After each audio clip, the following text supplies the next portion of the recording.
जय हिंद दोस्तों, मैं भूपेन नामदेव। कैसे हो आप लोग? आशा करता हूँ आप लोग अच्छे होंगे और अपनी तैयारी अच्छे से कर रहे होंगे। जैसा कि आप स्क्रीन पर देख रहे हो, यह पेपर दिल्ली पुलिस कांस्टेबल का प्रीवियस ईयर का पेपर है। यानी जो आपकी पिछली वैकेंसी दिल्ली पुलिस कांस्टेबल की निकली हुई थी, उसका ये पूरा आंसर की है। तो आज हम जीके जीएस के सेक्शन को, जीके जीएस के पार्ट को सॉल्व करने वाले हैं, ताकि जो आपका अगला एग्जाम दिल्ली पुलिस कांस्टेबल का दिसंबर 2023 में होने वाला है, उस एग्जाम में आप ज़्यादा से ज़्यादा अंक हासिल कर पाओ। इसके अलावा अगर आप यह प्रीवियस ईयर का पेपर सॉल्व करोगे तो आपको आसानी से पता चल जाएगा कि दिल्ली पुलिस कांस्टेबल में जो प्रश्न पूछे जाते हैं उनका लेवल क्या रहता है, क्या प्रश्न कठिन पूछे जाते हैं या सरल पूछे जाते हैं, और सबसे बड़ी बात कि किस किस टॉपिक से आपका दिल्ली पुलिस कांस्टेबल में प्रश्न आते हैं, ये सब आपको पता चल जाएगा। तो चलिए दोस्तों, वीडियो स्टार्ट करते हैं। अगर आप जीके जीएस, रीजनिंग और कंप्यूटर के प्रीवियस ईयर के पेपर देखना चाहते हैं, जो कि कुछ पेपर मैं पहले ही सॉल्व करा चुका हूं, तो वो वीडियो प्लेलिस्ट पे जाकर देख सकते हो। इसके अलावा आप साफ साफ देख सकते हो आपका एग्जाम डेट 8 दिसंबर 2020 का ये पेपर है। एग्जाम टाइम आपका थर्ड शिफ्ट का ये पेपर है। सब्जेक्ट में आप देखिए कांस्टेबल इन दिल्ली पुलिस एग्जाम 2020, तो पिछला वैकेंसी आपका 2020 में निकला हुआ था। इसके अलावा आप वीडियो को फुल स्क्रीन पर कर लीजिए ताकि आपको साफ साफ दिख पाए। और जो अपने न्यू कैंडिडेट है, न्यू जो अपने दोस्त हैं, उनको नहीं पता होता इसका एग्जाम पैटर्न, तो दोस्तों इसका एग्जाम पैटर्न भी बताना जरूरी है। तो 50 अंक का इसमें आपका जीके जीएस पूछा जाता है। मैथ आपका 15 अंक का, रीजनिंग आपका इसमें 25 अंक का, और इसमें कंप्यूटर आपका 10 अंक का। तो जीके जीएस, रीजनिंग और कंप्यूटर के प्रीवियस ईयर के पेपर आप वीडियो प्लेलिस्ट पे जाकर देख सकते हो। तो चलिए दोस्तों, वीडियो स्टार्ट करते हैं। आप किस स्टेट से मेरे वीडियो को देख रहे हो, स्टेट का नाम जरूर लिख दीजिएगा। तो आपका पहला प्रश्न है, प्रधानमंत्री राष्ट्रीय बाल पुरस्कार 2020 कुल कितने बच्चों को मिला है? तो जो आपका 2020 का राष्ट्रीय बाल पुरस्कार था, वो आपको कितने 49 बच्चों को दिया गया है। कितने? 49 बच्चों को। तो ऑप्शन 2 में आपका 49 बिल्कुल सही होगा। बढ़ते हैं अगले प्रश्न की ओर। अगला प्रश्न आपका देखिए करंट अफेयर्स से है, तो पढ़ेंगे इसको। जून 2020 में जारी विश्व प्रतिस्पर्धात्मक सूचकांक में भारत ने डैश स्थान प्राप्त किया। तो भारत ने कौन सा स्थान प्राप्त किया है, ये उसने पूछा है। तो भारत ने 43वां, कौन सा? 43वां आपका स्थान प्राप्त किया है। तो ऑप्शन 2 आपका बिल्कुल सही होगा। दोस्तों, मैं जितना भी प्रीवियस ईयर का पेपर आपका कराया हूँ, उसमें आपका करंट अफेयर्स 9 प्रश्न, 10 प्रश्न देखने को मिले हैं, किसी में 11 भी मिले हैं। तो आपको करंट अफेयर्स 100% पढ़ना है। और जो आपका जीके जीएस पूछा जा रहा है, वो आपका अच्छा तगड़ा पूछा जा रहा है। मैं नॉर्मल बिल्कुल भी नहीं कहूँगा। तो हो सके तो अच्छे से आप जीके जीएस की तैयारी करें। जितने ज़्यादा आप जीके जीएस का प्रैक्टिस सेट लगाओगे, प्रीवियस ईयर के पेपर लगाओगे, उतना ही आपके लिए बेस्ट रहेगा। क्योंकि जीके जीएस में अगर 50 में से 30 नंबर नहीं आते तो फिर कोई फायदा नहीं है। 50 में से 30 से आपके ज़्यादा ही आना चाहिए, 40 तक आनी चाहिए आराम से। ठीक है। उसके बाद फिर आपका रीजनिंग भी है। तो रीजनिंग में तो ऐसा कि 25 में से आप 23, 24 से 22 इतने अंक तो आराम से ले आओगे। ठीक है। और मैथ भी इसमें अच्छी तगड़ी पूछी जाती है। तो मतलब ये हुआ कि आपका कंपटीशन बहुत ज़्यादा है, पेपर भी इसमें अच्छा तगड़ा आता है। ठीक है। अगला देखिए, भारत में प्रतिनिधि सभा के अस्थायी अध्यक्ष के बारे में निम्नलिखित में से कौन सा कथन सही है? तो कौन सा ऑप्शन सही है ये आपको बताना है। 3 ऑप्शन आपके गलत होंगे। तो आपका ऑप्शन 2 देखेंगे, उनकी नियुक्ति भारत के राष्ट्रपति द्वारा की जाती है। तो ये बिल्कुल आपका कथन सही है। ठीक है ना। तो ऑप्शन 2 बिल्कुल सही होगा। आपका एक प्रश्न और पूछा जाता है कि भारत देश का प्रथम नागरिक कौन कहलाता है? तो भाई वो राष्ट्रपति कहलाता है, सभी लोग को पता होगा। लेकिन दूसरा नागरिक कौन कहलाता है? प्रथम तो राष्ट्रपति कहलाता है, लेकिन दूसरा कौन कहलाता है? तो दूसरा जो होता है वो उपराष्ट्रपति कहलाता है। ठीक है। और वर्तमान में जो आपके राष्ट्रपति हैं वो आपकी द्रौपदी मुर्मू जी हैं। अगला देखिए, भारत के निम्नलिखित क्षेत्रों में से किस क्षेत्र में 10वीं शताब्दी के अंत में दिद्दा नामक महिला शासक का शासन था? तो कब था ये प्रश्न पूछा गया? तो ये भाई कश्मीर, कहाँ पर? कश्मीर में था। किस स्थान पर था? कश्मीर। ठीक है। तो ऑप्शन 4 आपका बिल्कुल सही होगा। कश्मीर पहले आपका राज्य था, लेकिन फिलहाल में वर्तमान में एक केंद्र शासित प्रदेश बन गया है। ठीक है। अगला प्रश्न देखो, भारत द्वारा 2018 में की गई निम्नलिखित में से किस वन्यजीव की जनगणना? अगर ऐसे प्रश्न आएंगे तो दोस्तों इसमें आपका टाइम आपका ज़्यादा जाया जाता है।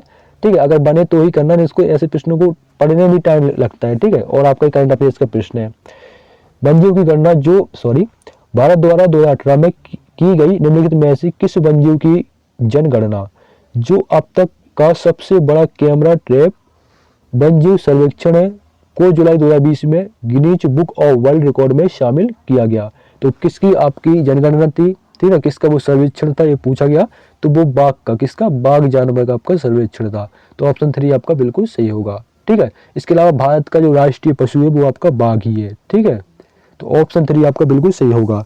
वीडियो को यार आप पूरा देखें, वीडियो आप देखते हो कि कोई कलम 10 मिनट देखता है, कोई आपका 8 मिनट देखता है, लेकिन दोस्तों आप जितना देखोगे प्रश्न भी आपके बार बार रिपीट होते हैं। मैं पहले ही बोल दिया हूँ कि आप जितना प्रैक्टिस लगाओगे, जितना प्रीवियस ईयर के पेपर लगाओगे, उतना आपके लिए सही रहेगा। ठीक है, लोग है ना तो 12, 1, 2 बजे तक पढ़ रहे हैं, आप इतना ही नहीं कर पाते। अगला देखिए, और इसमें ज़्यादा कुछ नहीं, आपका जो प्रश्न होते रिपीट होते हैं, शास्त्रीय नृत्य हो गया, लोक नृत्य हो गए, आपके पर्व हो गए, जनजाति हो गए, यही प्रश्न आपका बार बार रिपीट होता है, उसके अलग से थोड़ी बनेगा। तो जितना प्रैक्टिस करोगे उतना अच्छा रहेगा। अगला देखिए, केंद्रीय बजट 2020-21 के अनुसार वर्ष 2021 के लिए केंद्र सरकार का विनिवेश लक्ष्य कितना है। तो जो आपका विनिवेश लक्ष्य है वो है आपका 1.2 यानी 1 करोड़ 20 लाख है। कितना है, 1 करोड़ 20 लाख। तो ऑप्शन 3 में आपका 1 करोड़ 20 लाख दिया गया है। तो ऑप्शन 3 आपका बिल्कुल सही होगा। अगला देखिए, निम्नलिखित में से दिल्ली के किस सुल्तान ने सबसे पहले दक्षिण भारत के लिए सैन्य अभियान शुरू किया था। सैन्य वही आपका लड़ाई, ठीक है ना, किसने शुरू किया था, तो वो है आपका अलाउद्दीन खिलजी। कौन है, अलाउद्दीन खिलजी। ऑप्शन 3 बिल्कुल सही होगा, अलाउद्दीन खिलजी ने आपका सैन्य अभियान शुरू किया था। अगला प्रश्न देखिए, थोड़ा इसको छोटा कर देते हैं ताकि आपका प्रश्न अच्छे से स्क्रीन में बन जाए। कशेरुकी प्राणियों में चिकनी अंतः प्रादबी जालिका बहुत सी दवाओं से डैश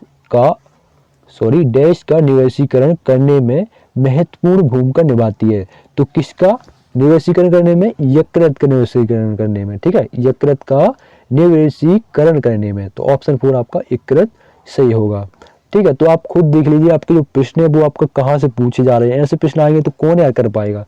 देखो कैंडिडेट ने क्या लगाया, ऑप्शन 2 लगाया, छोटी आंट लगा दिया, तो ये तुक्का ही है। ठीक है ना, ऐसे प्रश्न यार साइंस कौन पढ़ता, इतना ज़्यादा वो नहीं पढ़ता। जो भाई साइंस बैकग्राउंड का होगा तो उसे अच्छे से पता होगा, क्योंकि आपका इतना डीपली से नहीं भाई कोई पढ़ता है। ठीक है, अगर हिस्ट्री वगैरह हो तो ये तो पढ़ लेते हैं। ठीक है, हिस्ट्री पॉलिटी हो तो ये सब लोग इतना गहराई से पढ़ लेते हैं, साइंस उतना नहीं पढ़ पाते।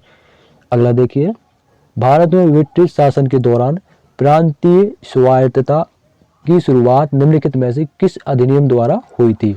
तो कौन सा अधिनियम था, वो था आपका भारत सरकार अधिनियम 1935। कौन सा, भारत सरकार अधिनियम 1935। तो ऑप्शन 3 आपका बिल्कुल सही होगा। पढ़ते अगले प्रश्न की ओर। अगला प्रश्न भी आपका करंट अफेयर्स से है। 31 अगस्त 2020 तक प्राप्त जानकारी के अनुसार राज्यसभा के सदन के नेता कौन होते हैं। राज्यसभा के सदन के नेता कौन है, तो सदन के नेता कौन है ये आपका प्रश्न में पूछा गया है। तो राज्यसभा का पूछा है, तो राज्यसभा का है कौन, थावर चंद गहलोत। कौन है, थावर चंद्र गहलोत। तो ऑप्शन 2 आपका बिल्कुल सही है। अगला देखिए, संविधान 44वां संशोधन अधिनियम 1978 द्वारा निम्नलिखित में से कौन सा अनुच्छेद हटा दिया गया था। तो कौन सा अनुच्छेद था जो हटा दिया गया था, तो वो है आपका अनुच्छेद आर्टिकल 31। कौन सा, अनुच्छेद 31 या आर्टिकल 31। ठीक है, आर्टिकल 31। ठीक है, तो ऑप्शन 1 में आपका दिया गया, तो ऑप्शन 1 आपका बिल्कुल सही होगा। अगला देखिए, UN conference on trade and development द्वारा जारी विश्व निवेश रिपोर्ट 2020 के अनुसार 2019 में भारत प्रत्यक्ष विदेशी निवेश का डैश सबसे बड़ा प्राप्त करता है। तो कितना, 9वां सबसे बड़ा प्राप्त करता है। तो ये आप करंट अफेयर देखिए इतना, ये आप करंट अफेयर सब सोचो कि कैसा करंट अफेयर पूछ रहा है वो, इतना डीपली से कौन करंट अफेयर पढ़ेगा है, मुझे ये समझ में नहीं आ रहा। ये तो ऐसे प्रश्न पूछ रहे जैसे कहीं हाँ स्टेट PCS की तैयारी कर रहे हो, 12 पास की नौकरी, उस साले प्रश्न ऐसे बनाते, लेकिन प्रश्न ऐसा आप खुद देख लीजिए, इतना आपको जटिल प्रश्न बना रहे हैं, सही नहीं है दोस्तों। ठीक है ना, इतना आप, एक तो वैकेंसी निकलता है और निकालते कम में वैकेंसी उतने पे का नाम। फिर भी मेहनत करो, मेहनत के आगे सब फैल है, मेहनत करना जरूरी है। अगला देखो, महाजनपद युग के दौरान उज्जैन देश की राजधानी था। किसकी, अवंती की राजधानी था।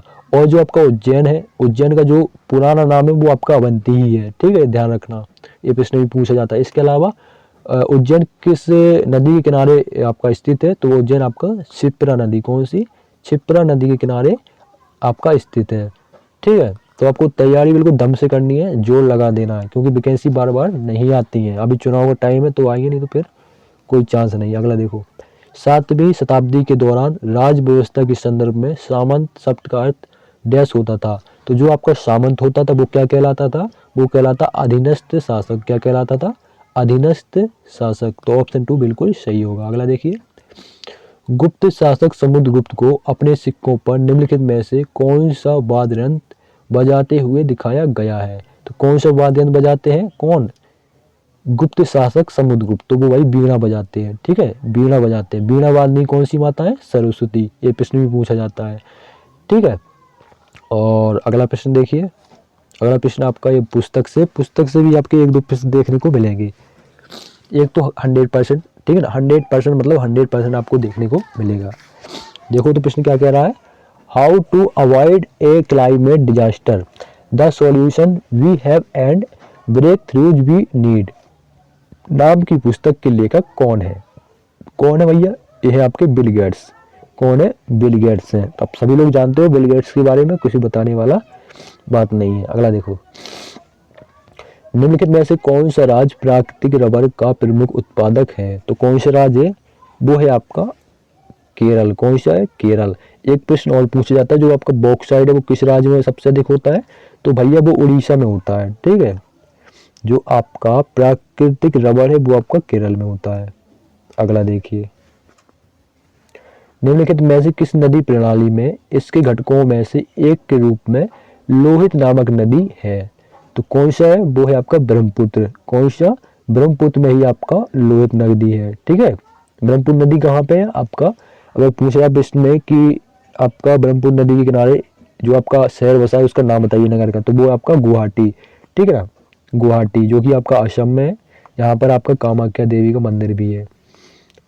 अगला देखिए, थेरुकुथु, क्या, थेरुकुथु नाम का लोक नाटक पारंपरिक रूप से किस राज्य से संबंध रखता है, तो जो आपका थेरुकुथु है ये आपका तमिलनाडु राज्य का है, किस राज्य का, तमिलनाडु राज्य का। तो ऑप्शन 2 आपका बिल्कुल सही होगा। अगला प्रश्न आपका देखिए करंट अफेयर्स से है, भारत सरकार के आंकड़ों के अनुसार वर्ष 2019-20 के दौरान चीन से भारत में प्रत्यक्ष विदेशी निवेश लगभग 1.5 मिलियन का था, तो कितने मिलियन का था आपका, 164 मिलियन का था, डॉलर में है, और ध्यान रखना रुपए में नहीं है, डॉलर में, डॉलर 164 मिलियन का था। तो ऑप्शन 1 आपका बिल्कुल सही होगा।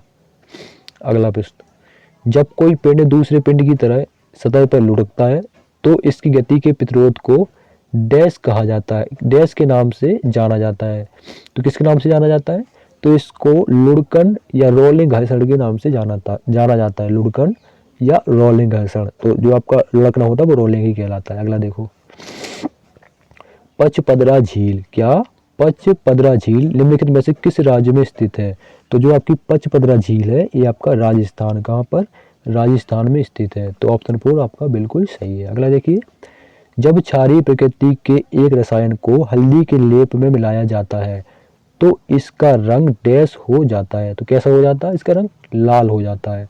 ऑप्शन 3 आपका बिल्कुल सही होगा। रजिया निम्नलिखित में से किस वर्ष में दिल्ली की सुल्तान बनी, तो किस वर्ष बनी थी आपका रजिया सुल्तान, जानते होंगे सभी लोग, आपकी पहली महिला शासक थी, तो वो बनी थी आपकी 1236 में, कब बनी थी, 1236 में।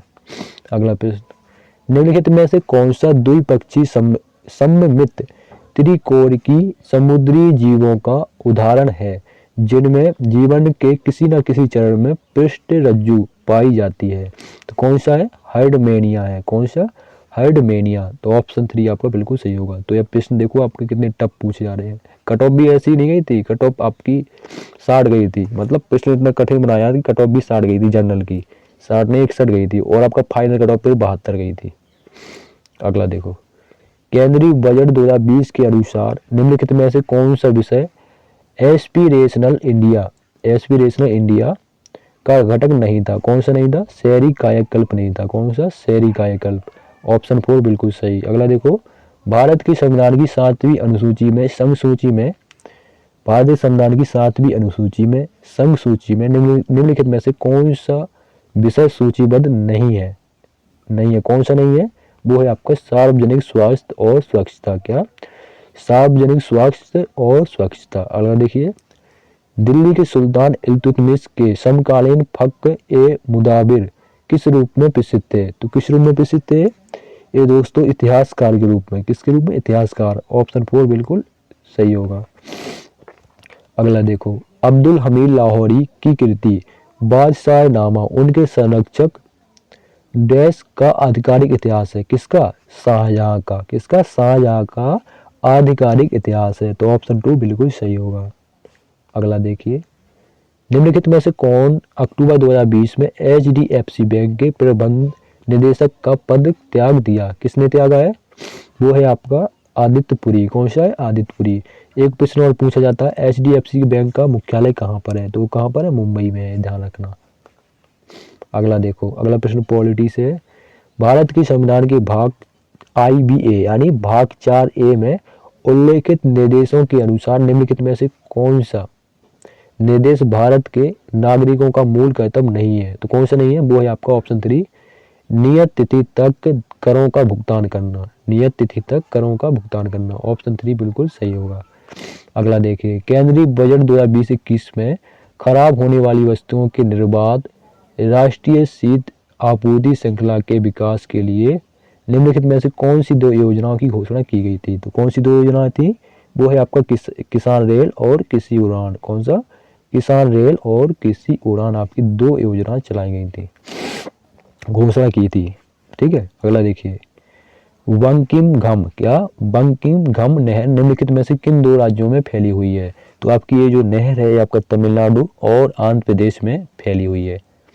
तो ऑप्शन 1 बिल्कुल सही होगा। अगला देखिए, मीएंडर नाम का भूभाग देश द्वारा बना होता है। तो जो आपका मीएंडर नाम का भूभाग है वो नदी द्वारा बना होता है। किसके द्वारा? नदी, रिवर के द्वारा। अगला देखिए, प्रतिजैविक दवाएं विषाणु पर प्रभावी नहीं होती हैं क्योंकि इनमें डैश का अभाव होता है। किसका? कोशिका भित्ति का। किसका?